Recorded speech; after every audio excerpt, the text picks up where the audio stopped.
Something strange is happening. A movie about a shape-shifting Batman villain with barely any footage, no full trailer, and almost no clear details, is already building serious attention online. That movie is Clayface. And what makes that interesting is that this kind of hype usually doesn't happen by accident, because people are not reacting to explosions. They are not reacting to a giant reveal. They are reacting to an idea. And the real question is not just, why are people excited? It's deeper than that. Why does Clayface, of all characters, suddenly feel like something people need to watch? Because if you think this is just another comic book villain story, you might be missing what actually makes Clayface interesting. He is not the kind of villain people usually talk about first. He is not Batman's most famous enemy. He is not the biggest name. He is not the safest choice for a movie built on instant popularity. And maybe that is exactly why people are paying attention. Because when a studio, a director, or a creative team starts focusing on a character like this, it suggests they might be aiming for something different, something moodier, something more personal, something built less around scale and more around psychology. And right now, that sounds a lot more interesting than another loud, familiar superhero formula. At his core, Clayface is not just a monster. He is a tragedy. In many versions of the character, he begins as an actor, someone tied to image, attention, identity, performance. That matters. Because being an actor already means living through masks. You step into other people. You perform emotions. You become what others want to see. Now take that idea and push it into something darker. A person who becomes obsessed with staying relevant. A person who cannot handle fading away. A person whose sense of self begins to break apart until the performance becomes the only thing left. That is what makes Clayface more than just a villain with powers. He is a character built around one terrifying question.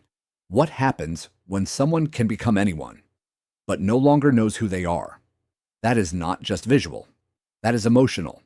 That is psychological. And that is exactly why the character has so much potential on screen. And this is where Clayface starts to feel weirdly modern. Because the idea behind him does not only belong in comics. It fits the world people are living in right now. Think about how often identity feels performative. Online, people constantly adjust how they appear. Different platforms, different moods, different versions of the same person, carefully edited faces, curated lives, controlled reactions, and over time, that creates a strange pressure. To stay visible, to stay attractive, to stay relevant, to stay interesting, to keep changing so people keep watching. That is what makes Clayface hit differently. He is not only a shapeshifter in the physical sense, he represents the fear of becoming so adaptable, so performative, so dependent on appearance, that the real self begins to disappear underneath it all. That is why he does not feel old. He feels current, not just as a villain, as an idea. There is also another reason the hype makes sense.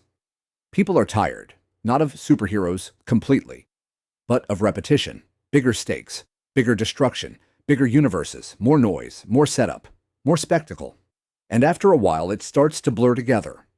When every story is trying to be the biggest thing ever, something smaller can suddenly feel more powerful. Something tighter. Something darker. Something focused on one damaged mind instead of the fate of an entire world.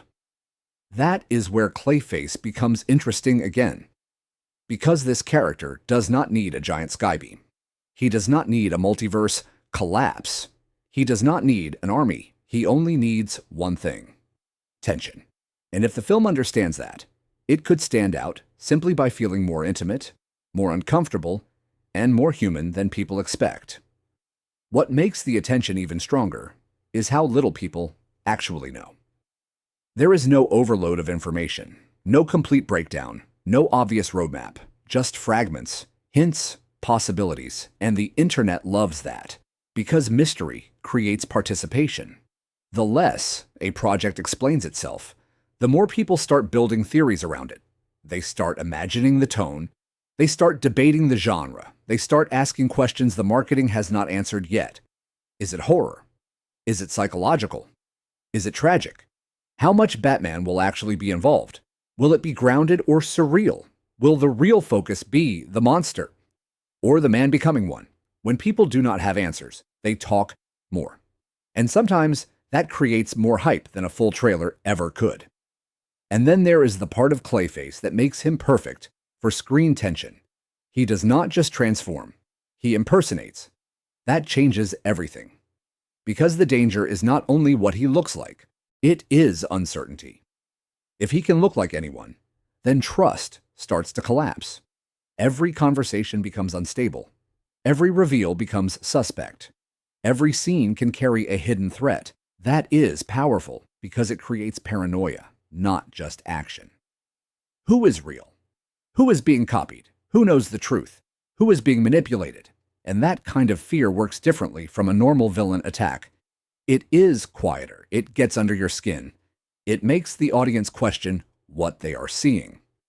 That is why Clayface has horror potential. Not because he is loud, because he is unsettling. A villain who can destroy certainty is often scarier than one who only destroys buildings. Fun fact, Clayface did not originally begin as a full-on shape-morphing monster. In early versions, the character started as a man, an actor tied to ego, failure, bitterness, and desperation. The more extreme monster elements came later, and that actually makes the character more tragic. Because it reminds you that the horror was never only about powers, it started with insecurity, with obsession, with a damaged sense of self. The monster form is memorable, yes, but what makes Clayface last in people's minds is the human collapse underneath it. That is the part that sticks, not just what he becomes, but why becoming that thing feels emotionally possible in the first place. And this is why so many people are watching closely. Because if a movie really leans into these themes, identity, performance, recognition, self-erasure, then Clayface could become more than a comic book adaptation. It could become a character study, the kind that stays with people after the credits, the kind that leaves a feeling, not just a memory of action scenes, the kind people keep talking about because it said something real through something unreal. And honestly, that may be what audiences are hungry for right now. Not just entertainment, not just spectacle, but a story with weight, a story with mood, a story that trusts atmosphere, tension, and meaning. If Clayface delivers that, the obsession will make perfect sense. So the hype around Clayface. It is not only about the character, it is about the possibility that this film is trying to do something different. Not bigger, better focused, not louder, more disturbing. Not just another superhero movie, but something stranger, sadder, darker, and maybe far more memorable. And maybe that is what people are really reacting to, not what Clayface is, but what he could become in the hands of the right story. A villain built from fear, performance, and identity loss was always going to feel unsettling. Now he finally has the chance to feel relevant too. So when this movie finally arrives, pay attention to what it is really showing you. Because the scariest part may not be the transformation, it may be the person disappearing inside it. And if you want more cinematic breakdowns like this, more character psychology, hidden themes, and movie analysis, subscribe and stay close. Because the most interesting stories are usually the ones hiding in plain sight.